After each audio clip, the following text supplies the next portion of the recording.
Hi guys! Nandito tayo sa... Kumusta naman yan? Umuulan. Teka lang ha, papakita ko lang yung face ko. Umuulan po, namamasyal ako. Grabe naman to.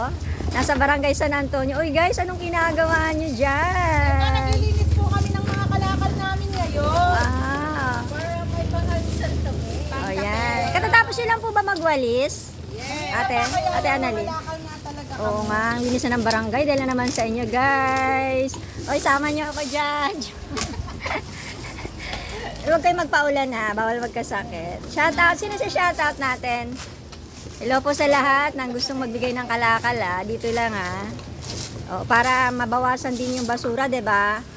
O, pag kinalakal natin, sinegregate natin, mabawasan yung truck ng basura. Ibig sabihin, ang pupunta na lang sa truck yung mga nabubulok. O, 'di ba? O, alam na this. Napibinta sa sa junk shop. Oo, ganon.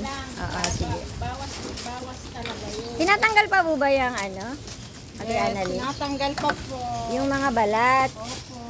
Sipag naman talaga. Nag-almusal na ba kayo? Yes po, kumain na kami. Ay, sana all. Ako hindi pa, kape lang. Pero may baon po ako. Alam nyo ba ito? Yan, bumili po ako ng lumpia. Okay, hi everyone. Shout out sa ating taga-barangay San Antonio. Malinis na po ang paligid dahil sa kanila. O, di ba? Shout out kay Kagawad Arlene Guillermo. Bye guys! Ingat kayo!